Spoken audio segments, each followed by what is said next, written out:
Good afternoon. I'm Colonel Mike Hagar. I appreciate you coming. Every trooper in my organization has heard me use the following quote: "People sleep peacefully in their beds at night only because rough men stand ready to face violence on their behalf." Although the community of Fordyce experienced unspeakable violence on Friday, we're blessed by God to have rough men who stood ready and they raced to take care of their fellow citizens. Officers were on scene in less than 3 minutes. From the time the first shot was fired and the time the suspect was down was less than 5 minutes. The primary thing I want to do today is thank the 6 law enforcement officers who were on the scene during the shooting. All of them were either with the Fordyce Police Department or the Dallas County Sheriff's Office. One of the officers worked for both agencies. These men worked together to stop the man, who I'll refer to as the suspect, as I walk you through a summary of what occurred. These men responded to a call from civilians who were taking fire. These civilians were their friends and their neighbors. They all had active shooter training, and most of them had prior military experience. These officers used that experience in their years of public service to eliminate the threat quickly. We know the suspect arrived at the Mad Butcher armed with a 12-gauge shotgun and a pistol. The suspect also had a bandolier with dozens of extra shotgun rounds on his person. We believe most, if not all, of the rounds fired by the suspect were from the shotgun. We believe he immediately began engaging victims in the parking lot after exiting his truck and then proceeded into the store. Once inside, he was firing indiscriminately at both customers and employees. When law enforcement arrived on scene, the suspect exited the store, and the officers redirected his attention towards them and immediately engaged in a firefight with law enforcement, where they were able to stop the threat. During the incident, we observed the very best and the very worst of humanity. As an example, instead of fleeing from the obvious danger, Callie Weems began using her training as a nurse to render aid to a gunshot victim, and unfortunately became a victim herself as a result of her selfless actions. The actions of the suspect were the most cowardly, pathetic actions imaginable, as he was literally preying on defenseless victims, the majority of which were female. Due to the quick response of law enforcement, they turned the hunter into the hunted.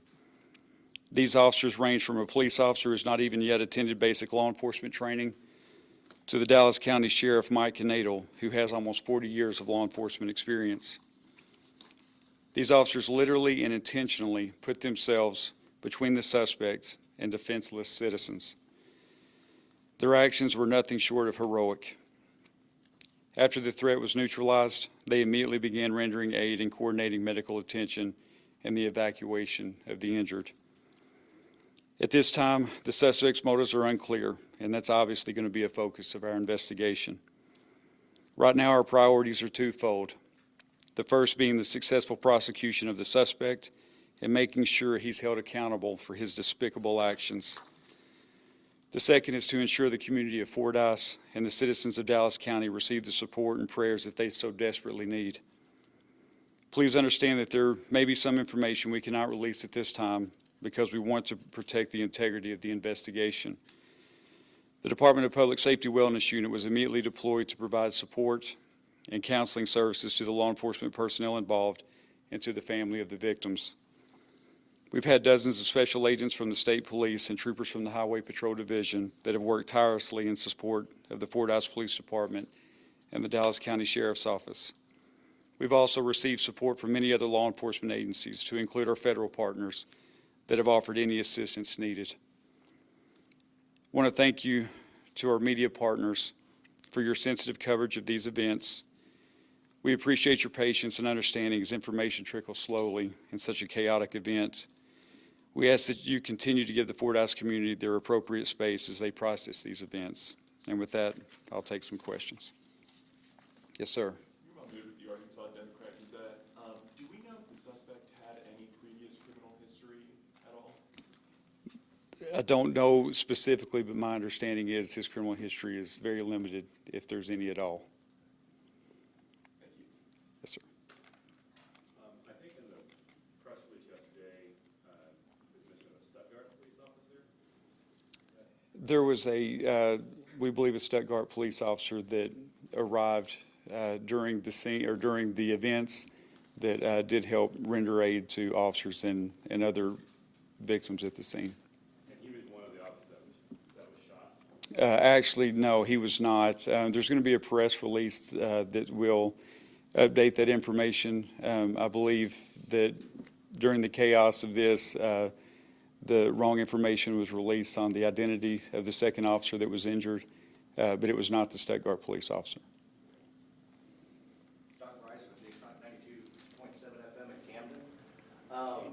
It's rumored, it's not confirmed, that Sheriff Mike Knadel shot the shooter, and the shooter was transferred to Washita County Correctional Center.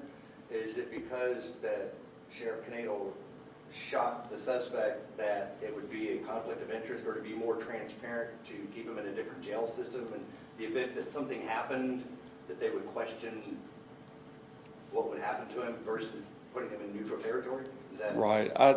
Sheriff Knadel was engaged in the firefights with the suspect. However, I don't believe that led to the decision of him being transferred to the Washita County unit. I think there was just some separation needed there. There were so many people involved in local law enforcement that we just needed to have a little bit of separation in space. You have to understand, this is particularly difficult for this law enforcement community, for the entire community. But kind of in contrast to, some active shooter situations or mass shootings that we've seen around the country that may occur in, say, a large metropolitan area. The thing that makes this so personal and so difficult is that these officers and deputies that responded to the scene, these are their friends, their neighbors. One thing that stuck out to me as I've reviewed some of the statements from the officers involved, from the victims involved, they don't refer to the victims generically. They're calling them by name. They know these people. They're their friends. They're their neighbors. They're their families. So it makes it particularly difficult in a situation like this. They knew everyone personally, from the suspect to the victims on scene. So it makes it very difficult. Yes, sir. Susie Parker with South Arkansas Reckoning.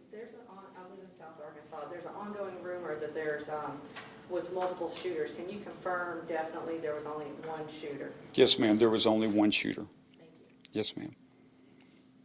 Yes. Rebecca Lett, THB11. You talked about there's not a motive quite yet, but we know that the shooter was from that community, and you did kind of mention that the victims were predominantly female. Was there any relation that he wanted to revenge, get a backup certain people with them being a close-knit community, or why we don't quite know the motive quite yet? Right. It's unclear to us as well. I can tell you from what we've seen, there appears to be no personal connection to the shooter or any of the victims. He simply started engaging victims indiscriminately, just as targets of opportunity. It didn't appear that it was focused at any one person or focused at the entity of the Mad Butcher or anything like that. It was just a completely random, senseless act. And forgive me, I had two questions. You also mentioned Callie Weems. Was she shot because she was helping others on the scene? Was that kind of, I wanted to clarify that right there. I think you had mentioned her earlier. I can tell you that she was shot while rendering aid to another gunshot victim. Instead of fleeing the store, she stopped to render aid, in one of the most selfless acts I've ever seen. Yes, ma'am. Taylor Christian with Channel 7. Do we know if there was any previous medical history with mental health for the suspect? No, ma'am. I'm not aware of that. That's obviously something that will be the focus of the investigation. Yes, ma'am. Alexis Burge, Channel 4 and 16. Do you have a number of rounds that were fired, or also a duration of the event?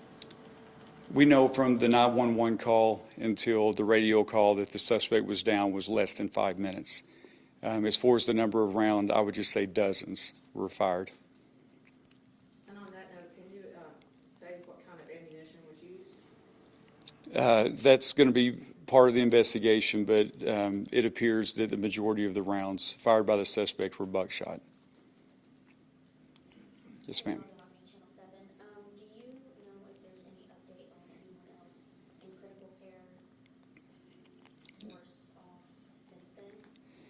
No, ma'am. Of course, you can understand, even though these are victims of a crime, HIPAA laws still apply. And so we're limited on the information that we can either receive or put out. We do know that we still have multiple victims that are in local hospitals in the Little Rock area, and we do know that at least one is listed in critical condition.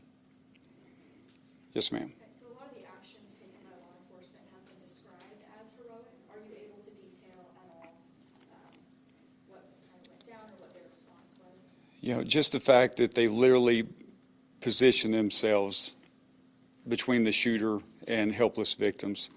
They in aid to each other, in aid to victims on the scene. It was just an amazing response. The Fordyce Police Department and the Dallas County Sheriff's Department should be commended. Their actions were no less than heroic. When you look at the scene and the way things unfolded, it can't be overstated how heroic their actions were. Josie Lenore, Little Rock Public Radio. Are prosecutors seeking the death penalty? That would kind of be outside of my lane to discuss, but my understanding is that he has been charged currently with 3 counts of capital murder, and of course those charges will be updated. But with the capital murder charge, the death penalty would be on the table. Is he going to continue to be held at Washington County for the foreseeable future? I would imagine yes. And then you addressed the hospitalization question, I know, but on the press release yesterday, I believe you mentioned that there were still 3 others. I think it said there's one person in critical condition at UNS, 3 others who are still hospitalized. Can you tell us, are all 3 of those being treated here in Little Rock? Are they still some folks in Dallas County or what? My understanding is the ones that are still hospitalized are in Little Rock area hospitals. Do you know Yes, when the arraignment will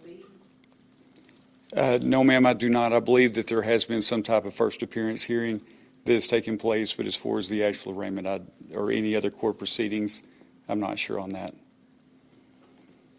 Yes, ma'am. Was the suspect wearing any kind of body armor or protection? No, ma'am, we don't believe he was.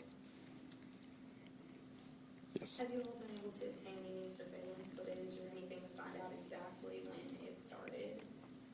There is surveillance footage inside the grocery store, but not in the parking lot. But you can gather from the events and the actions of the people inside the store kind of a time frame of when the shooting began. Yes, sir. What do you know about the suspect? Did he have any sort of formal gun training, anything like that prior to this? No, sir, not that we're aware of at this time. So was it protocol to actually, I guess I would say this kind of rare situation that the suspect is still alive during the mass shooting like this, was that something, a protocol or so that we wanted to take him in to custody? Or? I'm sorry, say that one more I time. guess my question is, normally sometimes when you see these situations naturally, the suspect is, I hate the lack of words, dead on the scene. Right. Or inflicted gun wound or so. But Right. we saw this one in a rare case that he was just injured, but he was taken into custody. Yes, ma'am. Any just protocol right there, or was that intended to just wound him and get him down and take him into custody? Right. No, ma'am. The intent of the officers is simply to stop the threat. Once the threat was neutralized, they also rendered aid to the suspect, and of course he was immediately taken in custody, and he has been under constant law enforcement supervision since that time. Maybe one more question. Yes, ma'am. Keith Long with the Camden News. We had heard that the suspect may have been banned from the Manufactured Grocery Store. Is that the case, or is that just a rumor? I believe that's just a rumor. We've heard nothing, been able to verify nothing that he had any type of interaction or had been banned from the store. We've heard that rumor, but we've not been able to verify anything like that. Sir, I've not been notified if that's the case. Okay. Thank you.